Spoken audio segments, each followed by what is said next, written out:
que privilégio é podermos adorar a Deus. Como apreciamos pouco isso.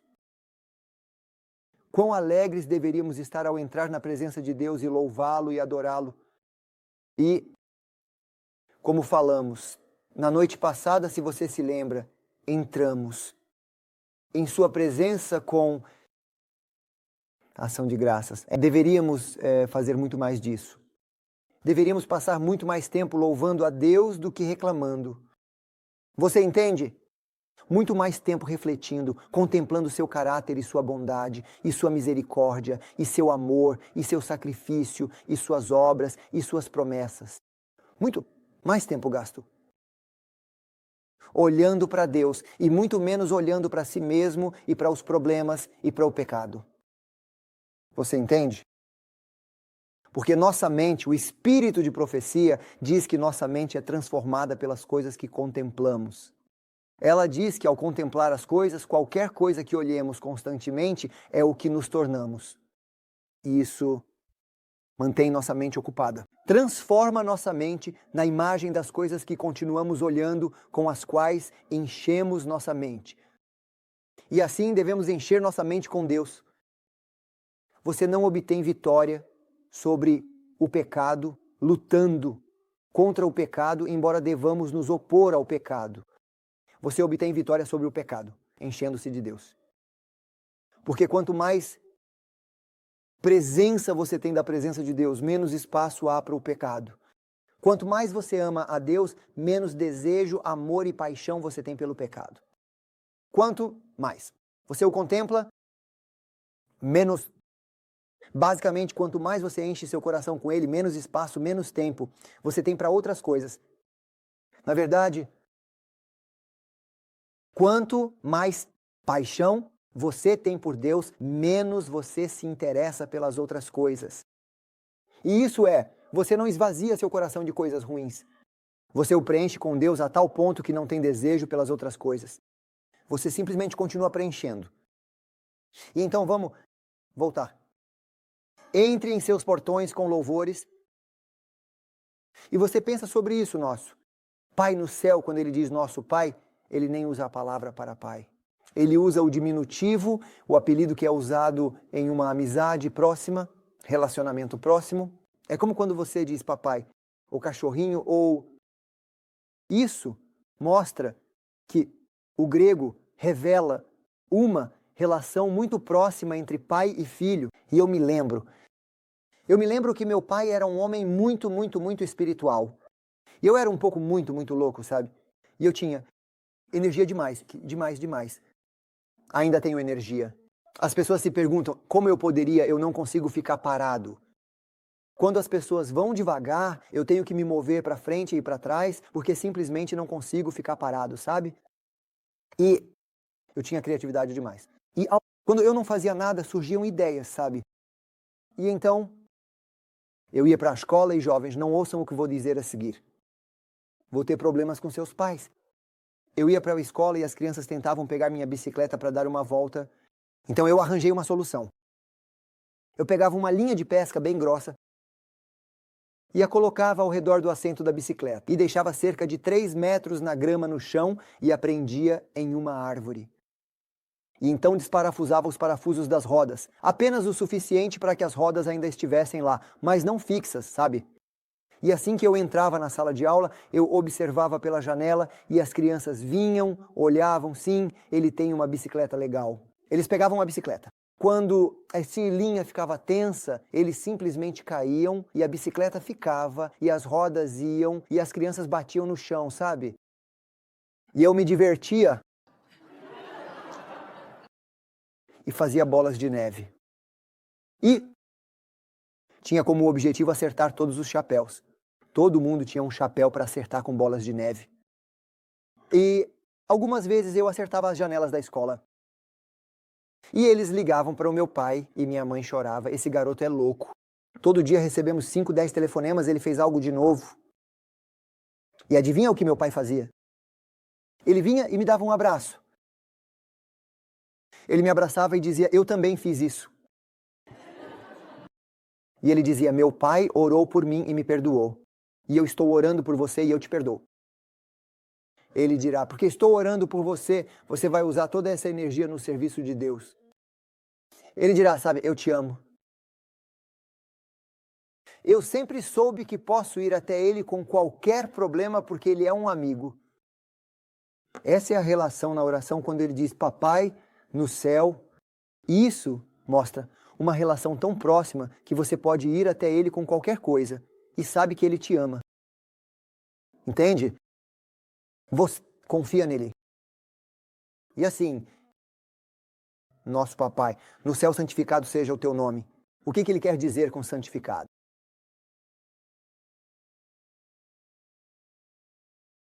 Por que você diria santificado seja o teu nome? O nome dele. Já não é santo? Você precisa torná-lo santo? É como Deus precisa que você o torne santo? Ou ele já é santo? Por que a oração diria santificado seja o teu nome? Não é ágios. A palavra para santo é ragiazo, a palavra que implica santificado seja o teu nome em mim. As pessoas não podem ver Deus, mas as pessoas podem ver você. Você é uma carta aberta, diz a Bíblia. E as pessoas julgam o cristianismo e Deus através de Cristo. E o melhor argumento contra o cristianismo não é a teologia, é Cristo que vai à igreja. E eles são o pior inimigo do cristianismo porque não vivem com Deus. E eles totalmente deturpam Deus. E as outras pessoas não vão à igreja por causa de Cristo não renascido. Eu me lembro, você pode ter ouvido a história na internet, eu tinha uma bicicleta, uma motocicleta Honda Nighthawk. Era bem legal, 4 cilindros 150 cc. Como uma bala. Você voaria, você se sentiria livre. Na moto? Eu realmente espero que Deus me deixe levar a motocicleta para o céu, porque minha motocicleta nunca pecou. Sim, ela é perfeita.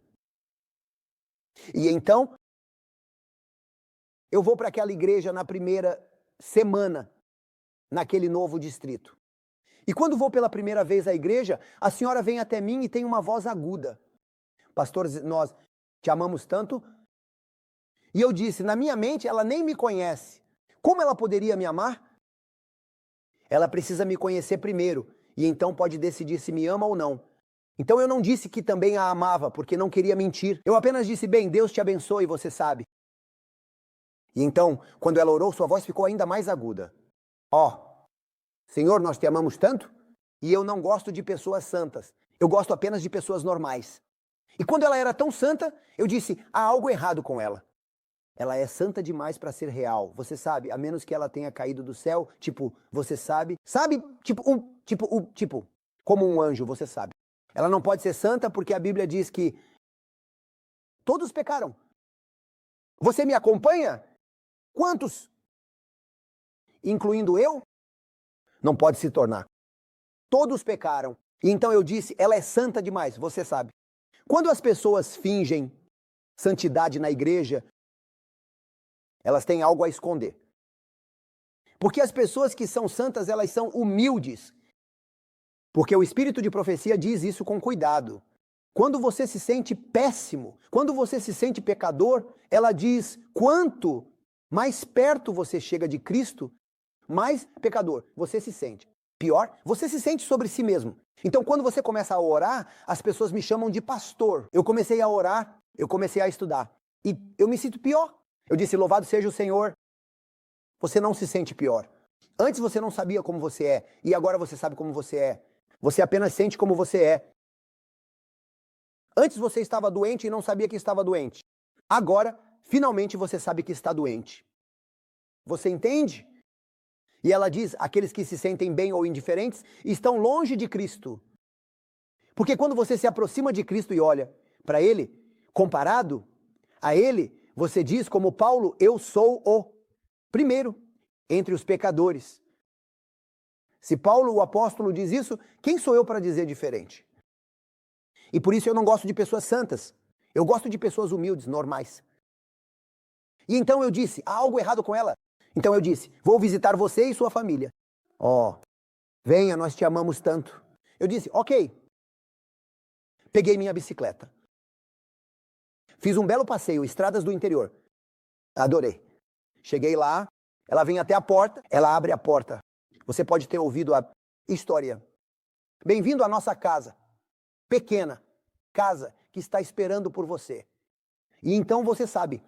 E eu disse, ok, vamos, vamos, comemos juntos e oramos juntos. Conversamos um pouco e depois eu fui embora. Depois que saí, esqueci de ligar o gás sob o tanque. A motocicleta tinha uma pequena válvula que você deveria girar assim. Então eu dirigi cerca de 2 quarteirões e o gás do carburador acabou. Então a moto parou. E aqui estou eu, sem perceber que preciso ligar o gás. Estou tentando.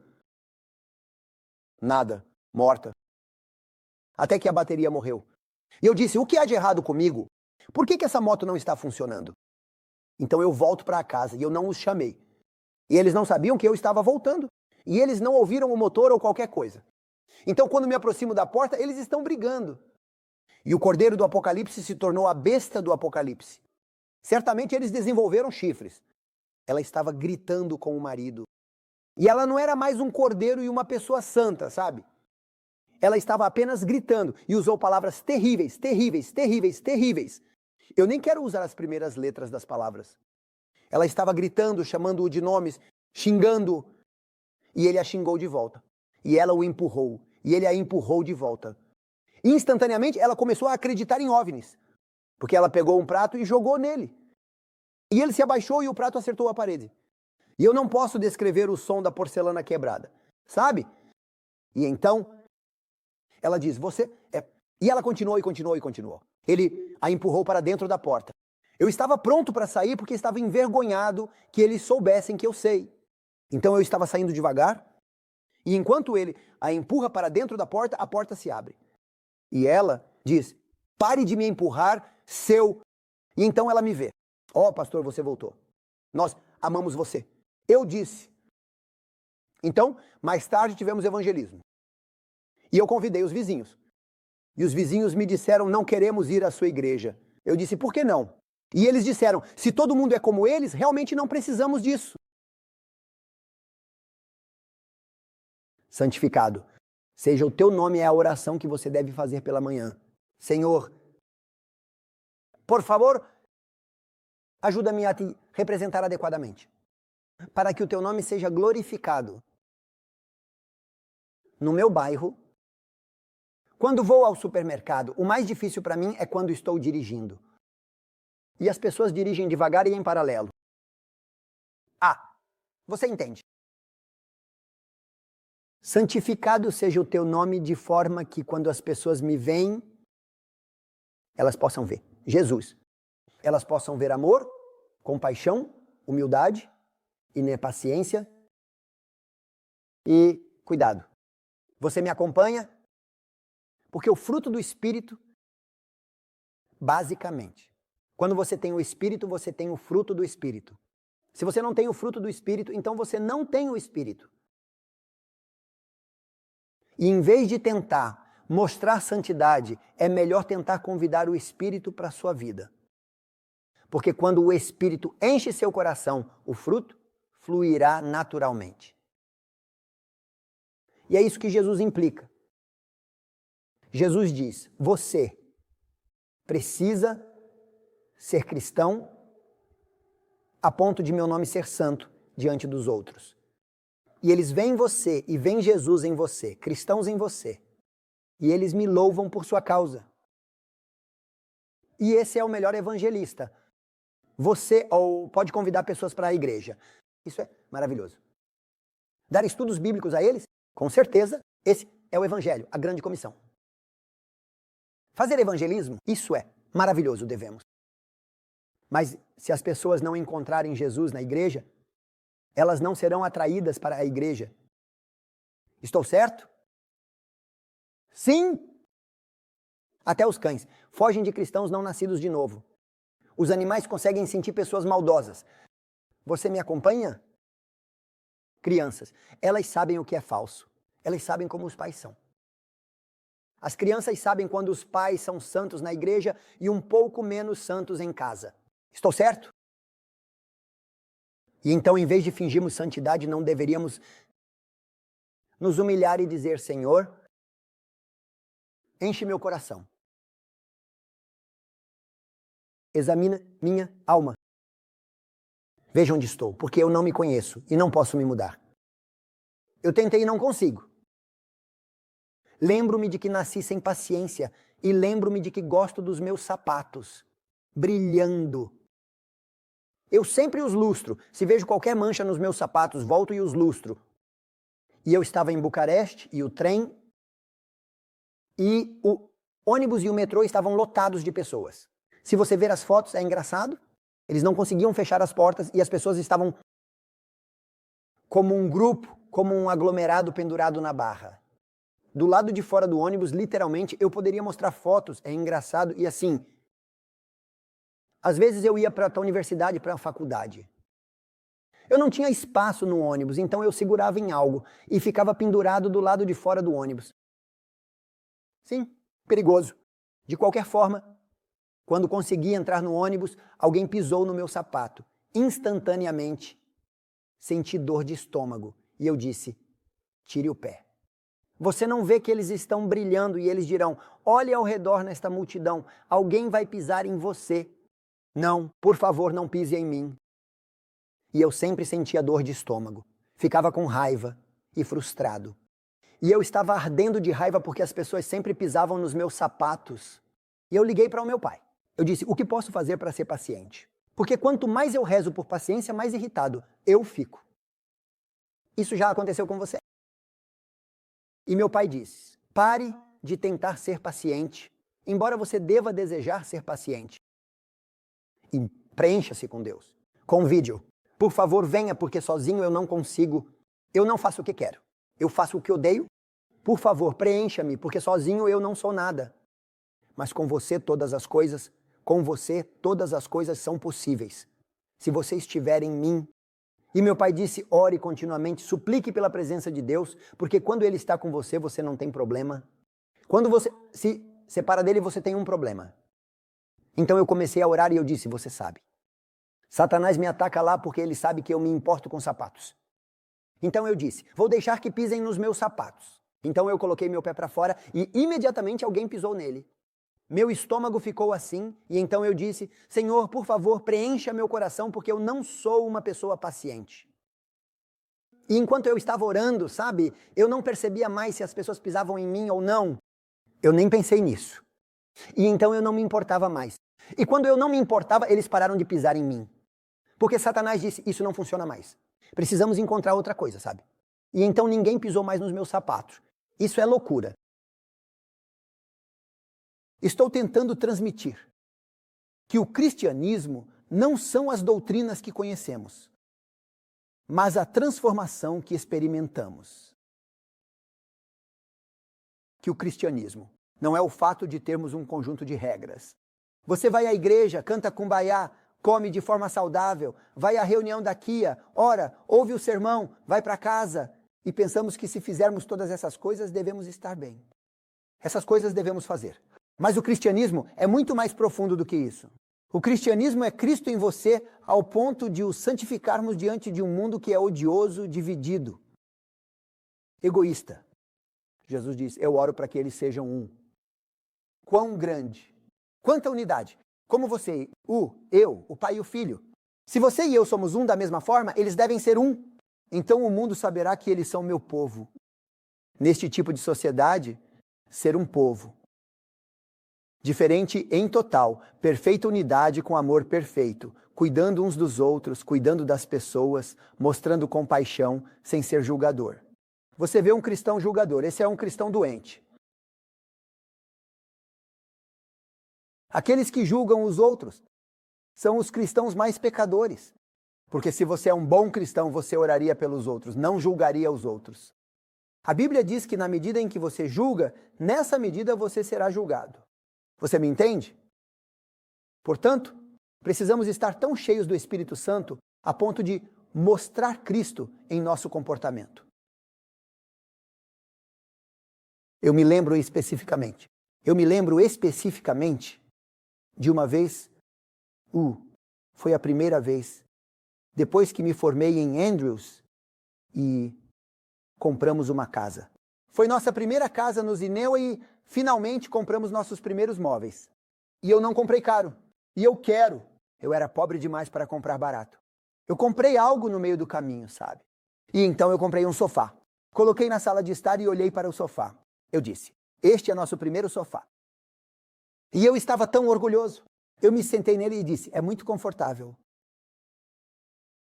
E então, minha esposa disse, ok, esqueça o sofá. Devemos convidá-los para começar grupos de oração, como dissemos. Assim damos a eles um exemplo do que os membros devem fazer. Eu disse, sim, vamos convidá-los na sexta à noite e oramos juntos. Então convidamos os membros da igreja, eles vieram. Estava chovendo, uma chuva forte. E aconteceu que nossa entrada estava toda quebrada, então estava cheia de lama. Então uma senhora veio que era divorciada com seu filho, e o filho não tirou os sapatos. Ele estava todo molhado de chuva e lama. E ele entrou na casa e viu o sofá e pulou no sofá novo. E ela começou a pular e meu estômago virou do avesso. Quando fico chateado, minhas orelhas ficam vermelhas. Então minhas orelhas ficaram vermelhas. E minha máquina de refrigerante, leva 5 segundos. E eu explodo. E eu vou ser como uma bomba. E eu sei que quando estou em casa com ela, quando vejo que fico com dor de estômago e orelhas vermelhas, eu digo, querida, eu preciso sair. E eu ando pela casa e rezo até sentir a presença de Deus. E então eu volto para dentro e ela diz, querido, saia, ande pela casa. Eu disse, ela não vê a criança?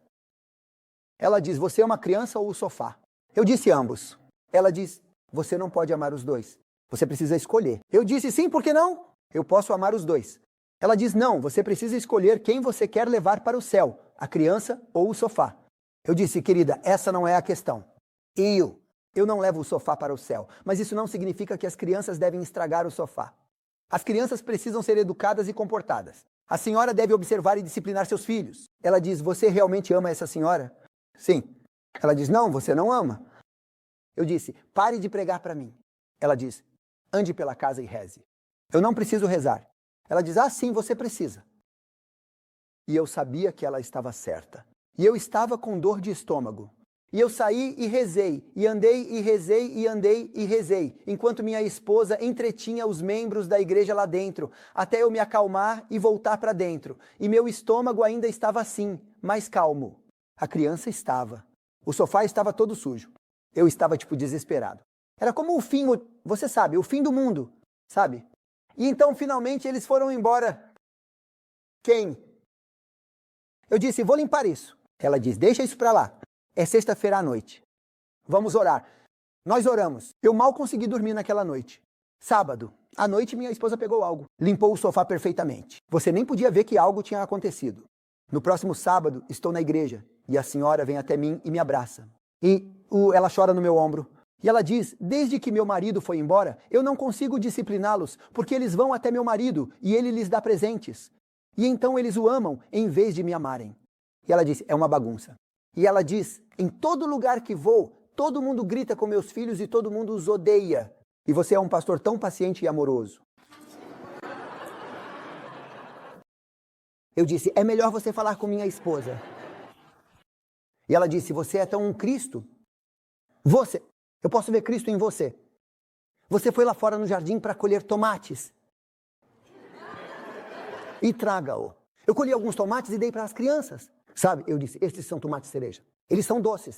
Ela diz, você foi lá fora para dar tomates ao meu filho e meu filho estava estragando seu sofá. Aquele era um sofá bonito. Eu disse, me senti tão mal. E sinto muito, pastor, mas você é tão paciente e gentil, Cristo. Eu posso ver Cristo em você, ela disse. E ela disse, de agora em diante eu te respeito por causa do seu amor e compaixão, ela disse. Não por causa dos seus sermões, mas por causa do seu caráter. Você entende? O que as pessoas ouvem, não o sermão, mas o caráter. Santificado seja teu nome em minha vida hoje. O que vem a seguir? Teu reino venha. Está se referindo à segunda vinda? Não responda. Porque esta é uma pergunta complicada. Não é um tempo futuro, é um tempo presente contínuo. Refere-se a hoje, todos os dias. Amanhã de novo, no dia seguinte novamente. Basicamente, Jesus diz na oração do Senhor, que teu reino venha ao meu coração, à minha família, à minha igreja, ao meu local de trabalho, na minha direção. Que teu reino venha à minha vida, hoje. Porque se você experimentar o reino de Deus hoje, e experimentar o reino de Deus amanhã, e experimentar o reino de Deus todos os dias, você experimentará o reino de Deus quando ele vier. Mas se você não o experimentar hoje, amanhã ou no dia seguinte, você não o experimentará. Ele virá, mas não para você. Foi isso que Jesus disse a Zaqueu. Hoje meu reino entrou na sua casa. E Cristo deve ter o céu de Deus em seu lar. Devem ser lares que são pedaços do céu. Eu nasci e cresci e me tornei adulto e me mudei de casa. Mas minha casa sempre foi o céu. Meu pai e minha mãe oravam juntos. Eles conversavam e planejavam e sempre eram pacientes e amorosos. Eu podia ver o reino de Deus em nossa casa. Venha o teu reino. Venha o teu reino. Pense sobre isso. Pense sobre isso. Eu me pergunto. Eu me lembro muito bem quando meu avô cantava continuamente, dia e noite, 24 horas por dia, 7 dias por semana, durante toda a sua vida. Ele morreu quando tinha 103 anos, cantando da manhã até a noite, sempre, 24 horas por dia, 7 dias por semana. Eu nunca o ouvi em silêncio. Eu disse, vovô, pare de cantar. Ele disse, filho, eu amo Jesus. Eu disse, eu também o amo. Ele disse, bem, por que você não canta então? Eu disse, eu não preciso. Ele disse, então você não ama Jesus. Ele disse, Jesus se mudou para o meu coração. Então, eu não deveria cantar? Eu disse, bem, ele está no meu coração também. Ele disse, então você cantaria se ele estivesse no seu coração. Ele disse, você estaria feliz e cantaria e pularia e gritaria. Você seria a pessoa mais feliz na terra se Jesus se mudasse para a sua casa. E ele disse, se você não canta e se está triste, isso significa que Jesus nunca se mudou para a sua casa. Pense sobre isso. Se o céu estivesse em nossa casa. E se o céu estivesse em nossas casas, em nossas igrejas?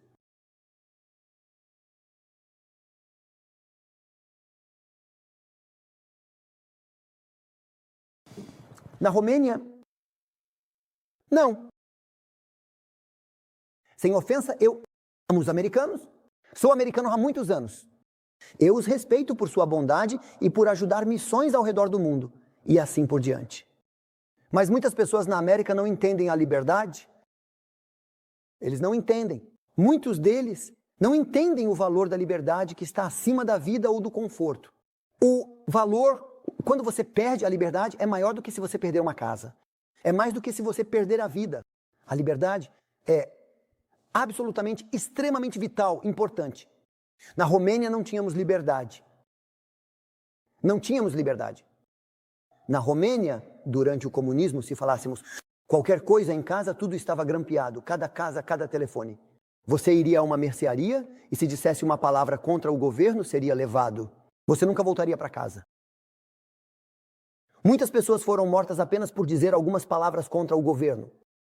Minha tia, ela disse, estou cansada deste governo. Em 15 minutos, eles a levaram. Ela nunca voltou. Meu pai foi morto pela polícia por construir igrejas e ter bíblias. As pessoas não entendem o valor da liberdade. E na Romênia, naquela situação, quando as pessoas tremiam, na frente dos outros, quando a polícia chegava, elas simplesmente perdiam o controle e colapsavam totalmente de medo. Nessa situação na Romênia, em nossa casa, quando as pessoas entravam e diziam, isso é diferente. Quando eu passo pela porta, sinto algo diferente. O espírito de profecia diz aqueles, que estão em contínua, em comunhão contínua com Cristo, sentiriam ao seu redor o mundo invisível E então ela diz, eles serão cercados por uma atmosfera do céu. Na Bíblia, em hebraico, é chamado de shalat. Em grego é chamado de panoplia, de onde temos a palavra panóplia, e significa que Deus coloca o anjo do Senhor acampado ao redor daqueles que o amam. Isso significa que Deus coloca uma cerca de proteção, um exército de anjos ao seu redor. E onde quer que você vá, o céu está ao seu redor. Isso é absolutamente precioso. E isso não significa que você não tenha desafios, mas significa que onde quer que você esteja, aconteça o que acontecer. Qualquer crise que você enfrente, você tem o céu com você. E as pessoas veem você no meio da crise e percebem que você tem paz. Você não sabe o que está acontecendo, você não entende. Mas você sabe que Deus está com você. Você nunca está sozinho. Ela diz que eles sentiriam ao redor deles a atmosfera do céu. Pense no profeta no topo da montanha. O exército sírio quer atacar Israel. E eles sabem exatamente como o exército sírio vem. E então eles mudam o plano. E Israel sabe. E eles mudam o plano. E então o rei diz, quem é o traidor? Quem está contando a Israel o que planejamos? E um dos servos diz, ninguém. O profeta Deus lhe conta, em sonhos. E ele conta ao rei. E o rei sírio diz, capturem o profeta. Então pela manhã, toda a montanha está cercada pelo exército sírio. Quem se lembra da história? 1 Reis capítulo, acredito que 16. De qualquer forma, quando o profeta acorda e o servo acorda, eles abrem a janela do hotel e o servo diz, uau, estamos cercados pelo exército sírio. Estamos perdidos. E o profeta está calmo, no meio do perigo, cercado por um número extremo de soldados poderosos. O profeta está calmo e diz, Senhor, por favor, abra os olhos dele. Estou certo? Quando Deus abre os olhos dele, o que o servo vê? A montanha inteira cercada por exércitos de anjos. Você se lembra? Agora deixe-me perguntar, esses dois bons adventistas, ambos vão à igreja. Ambos guardam o sábado. Estou certo? Bem, depende do que você entende por guardar o sábado. Porque se você entende que não trabalhar é guardar o sábado, pessoas preguiçosas guardam todos os dias. Guardar o sábado significa que você adora a Deus. Não é que você vai à igreja e não trabalha. Isso é fácil. Qualquer um pode não trabalhar, você sabe. Guardar o sábado significa que você vem aqui para adorar a Deus. Então ambos vão à igreja. Ambos cantam cumbaiá na igreja. Ambos comem brócolis. Ambos, você me acompanha? Mas um deles vê o exército. O outro tem os olhos fechados. Você pode estar na igreja e ainda ter os olhos fechados? Você me acompanha? Porque este sente a presença de Deus e o outro está sozinho e com medo. A profecia espiritual diz que aqueles que estão continuamente conectados com Deus sentiriam a presença celestial ao seu redor. Deus os cercaria com uma atmosfera celestial, uma panóplia como em grego. Agora, pense sobre isso. Vou te dar um exemplo. Minha esposa estava grávida do nosso primeiro filho, Gabriel. E ela estava, não me lembro, 6, 7, 8, 9, 10, 11 meses. Mas ela estava muito, muito, muito grávida, sabe? Foi realmente um pouco antes dela dar à luz. E ela mal conseguia andar e ficava cansada e precisava de uma pausa. E fomos à igreja e minha esposa é muito quieta e muito introvertida. Eu falo por nós dois. Sou muito sociável, sabe? E gosto de estar com as pessoas. Ela gosta de ficar sozinha, sabe? E nós vamos à igreja e terminamos. E então eu paro e converso com os jovens, e conversamos. E ela diz, querido, estou cansada, precisamos ir para casa. Eu disse, ok, só mais 5 minutos. Ela diz, você já conversou por meia hora. Eu disse, querida, 2 minutos. Ela diz, para você, 2 minutos são minutos proféticos. Por favor, vamos. Eu disse, querida, eu prometo que vamos. Você vê a estação de ônibus? Você só precisa atravessar a rua, fica exatamente em frente à igreja. Você anda tão devagar, Eu ando rápido, você vai devagar. E quando você chegar à estação de ônibus, eu também estarei lá. Ela diz, por favor, não me faça esperar. Eu prometo. E ela começa a caminhar para o ônibus. E eu estou conversando com as pessoas, e eu a vejo saindo da calçada. E ela, em vez de olhar para a esquerda e para a direita, ela entra na rua, olhando para trás e dizendo, vamos, querido, por favor, venha. E o carro acelerando, não sei, 60, 70, 80, acelerando, a atinge. E ela está grávida. Então, quando o carro vem, eu grito, dona! E ela olha para trás e diz, o quê? E nesse momento, ela pisa na frente do carro. Quando ela pisa na frente do carro, eu a vejo fazendo acrobacias de circo. Sabe quando você vai ao circo e eles fazem aquelas coisas loucas no ar? Eu vejo minha esposa com as pernas à frente, a cabeça como um V-tom à frente e a barriga atrás, empurrada para trás. Mas as pernas e as mãos dela, e assim, e da barriga empurrada para trás, e o carro leva o casaco dela. E eu perguntei a ela, como no mundo você conseguiu fazer acrobacias? E ela diz, querido, eu não entendo e não posso explicar, mas eu senti fisicamente uma mão me empurrando tão forte que fiquei um pouco frustrada porque doeu. E eu não conseguia respirar. Me empurrou tão forte para trás que eu fiquei assim, nem surpresa, mas chocada. E ela disse, naquele momento eu vi o carro passando. O anjo do Senhor. Eu disse a ela, querida, quando formos para o céu, vou assistir ao vídeo do anjo do Senhor, colocando sua mão no seu estômago e protegendo você e o bebê. E eu disse, hoje eu poderia estar sozinho perdendo vocês dois. O anjo do Senhor. O anjo do Senhor. Que o teu reino venha para a minha vida, na minha família, na minha igreja. Que o teu reino se mova aqui, na medida em que eu viver. Como Paulo diz, estamos na terra, mas somos cidadãos do céu. Vivemos aqui, mas vivemos como se já estivéssemos lá. Você me acompanha? O que Jesus diz em sua oração? Eu oro para que, enquanto eles estiverem na terra, eles não sejam da terra. Isso significa, na oração do Senhor, venha o teu reino, que nós, cristãos, comecemos a viver. Vidas celestiais na terra, a ponto de as pessoas terem um gostinho do céu. Vendo nossas famílias e nossas vidas, vendo como nos comportamos no supermercado, vendo como nos comportamos no trabalho, como nos comportamos em casa, vendo o céu na terra. Você entende? Eu me lembro muitas histórias, deveríamos apenas terminar. Quantos minutos eu tenho? 10 minutos, e aí? 10 minutos proféticos ou regulares? Proféticos, sim, claro.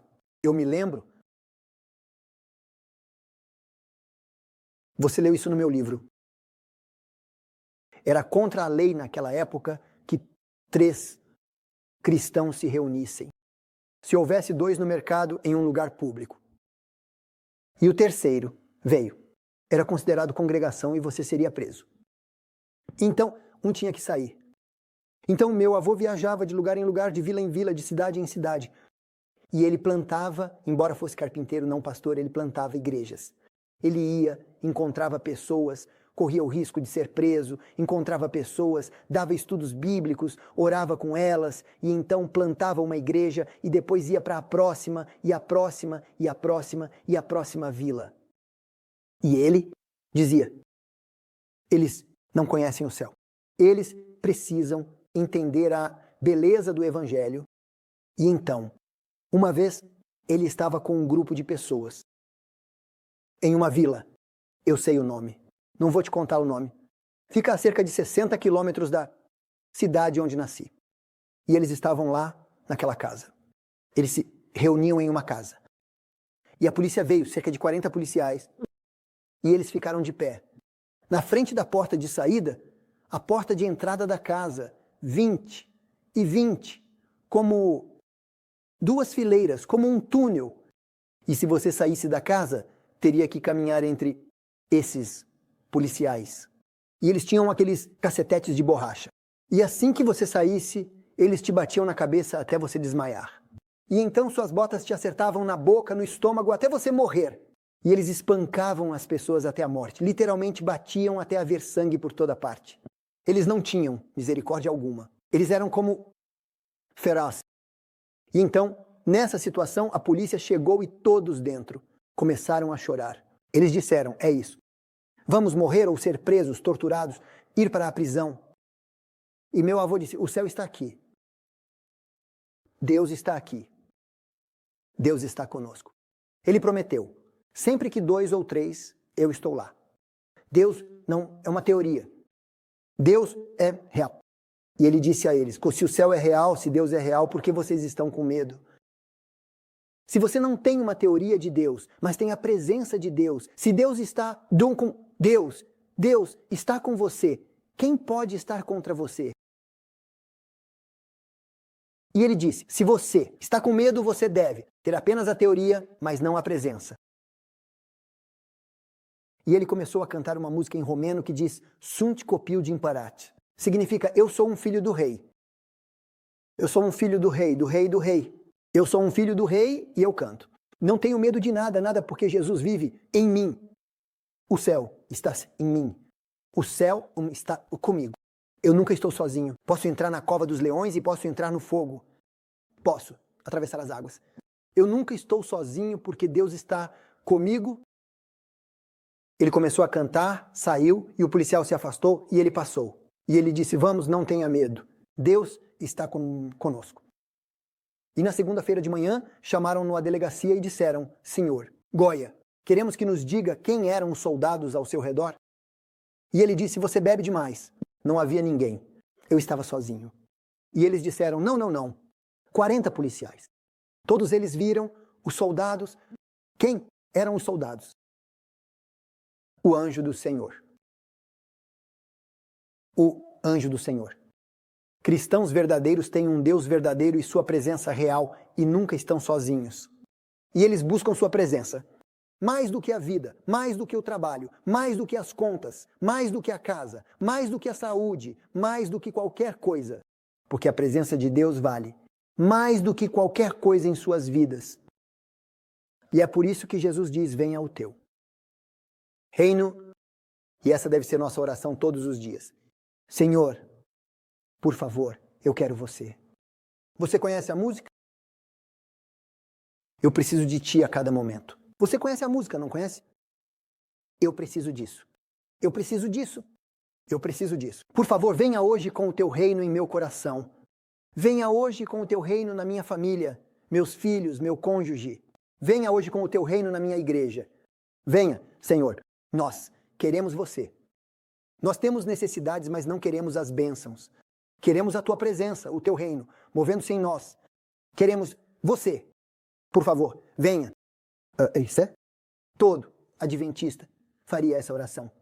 Você acha que Deus diria, bem, deixe-me pensar sobre isso? Você acha isso? Ou Deus diria, eu estava esperando você fazer essa oração.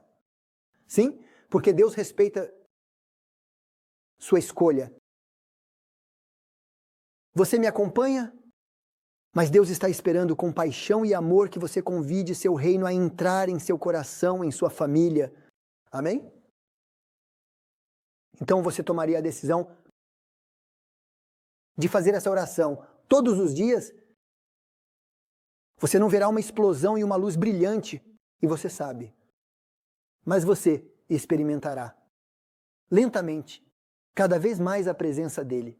E quanto mais você orar, mais você sentirá a presença dele. E a Bíblia promete que, se você se aproximar dele, ele se aproximará de você. Você me acompanha? Que se você o buscar, Jeremias 29, o outro era Tiago 5. Se você o buscar de todo o coração, Deus diz, Deus promete, Deus não mente, que ele se deixará ser encontrado. Você o encontrará. Você convidaria o reino dele para a sua vida hoje, e amanhã, e segunda-feira, e todos os dias? Faça disso um hábito, um objetivo. Torne isso importante, vital, em sua vida. Porque é isso que os cristãos são. Pessoas que vivem no céu. Vamos orar juntos. Pai no céu, que privilégio em um mundo que está dividido, cheio de ódio, egoísmo, em um mundo que não entende o amor, exceto o amor egoísta, egocêntrico, que temos o privilégio de viver como no céu, de experimentar o céu, de experimentar a tua presença, de estar cercado pela tua presença. Que bênção, além da compreensão humana. Por favor, ajude-nos a valorizar e desejar isso. Por favor, venha com a tua presença, com o teu reino em nossas vidas hoje. Em nome de Jesus, nós pedimos. Amém.